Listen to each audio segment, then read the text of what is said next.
इश्क का सबसे मुश्किल हिस्सा वो होता है जब दिल कुछ चाहता है और दिमाग उसे रोकता है। जब आप किसी को अपना मानते हैं और वह सामने खड़ा होता है लेकिन फिर भी दूर रहता है।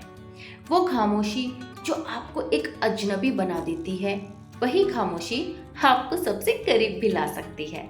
मैं आयुष और सामने सिया, हम दोनों एक दूसरे के दिल में थे, लेकिन कुछ कंफ्यूजन, कुछ डर और कुछ अधूरी बातें हमें हमेशा से अलग करती रही। रूहानी रिश्ते में आपका स्वागत है।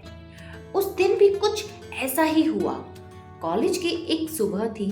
मैं रोज की तरह सिया के पास पहुंचा और वो हमेशा की तरह किताबों में खोई हुई थी। इस बार मुझे कुछ और कहना था, कुछ और महसूस हो रहा था। मैंने धीरे से पूछा, क्या तुम्हें कभी डर नहीं लगता सिया? वो मुझे देखकर चुप हो गई और फिर धीरे से बोली, डर तो लगता है आयुष, पर क्या तुम जानते हो, इश्क भी कभी डर से बड़ा नहीं हो सकता। और फिर उसने किताबें बंद कर दी। आंखों में वो नमी थी जो मुझे हमेशा डराती थी। मैंने कहा, क्या तुम डरते हो मुझसे? वो चुप रही और फिर बोली, तुमसे नहीं, तुमसे तो मुझे कोई भी डर नहीं था आयुष। मैं डरती हूँ उस इश्क से जो कभी पूरा ना हो पाए। उसकी आवाज में एक कशिश थी और वही कशिश मुझे खींच रही थी, जैसे किसी गहरी खाई में गिरने का मन कर रहा हो। लेकिन फिर भी सिया ने एक कदम पीछे लिया।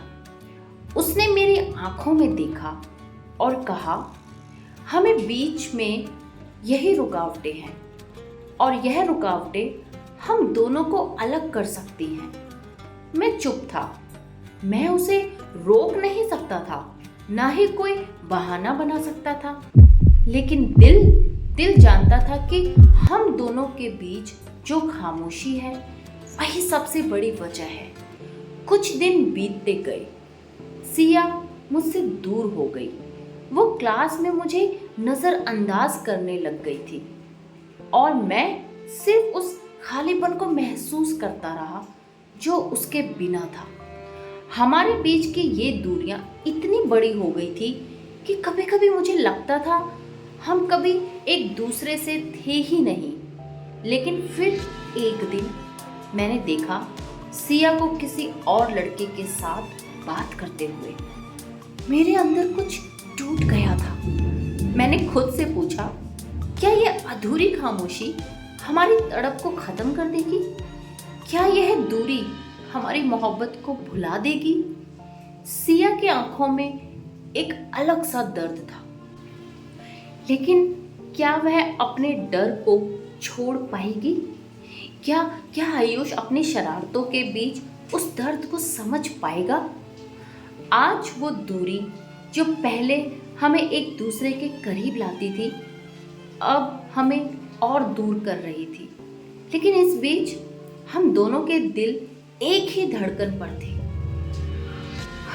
वो डर जो हम दोनों महसूस कर रहे थे, क्या वह हमें एक दूसरे से जुदा कर देगा, या फिर इस इश्क की अधूरी कहानी एक नए मोड़ पर पहुंचने वाली थी? अगर ये हिस्सा आपके दिल तक पहुंचा हो तो यकीन मानिए अगला भाग उसे तोड़ भी सकता है। नेक्स्ट पार्ट देखने के लिए रूहानी रिश्ते को सब्सक्राइब ज़रूर कीजिए और बेल आइकन दबाना ना भूलें, ताकि आपसे कोई भी कहानी मिस ना हो। मैं हूँ यहीं हर कहानी, हर एहसास में आपके साथ। धन्यवाद।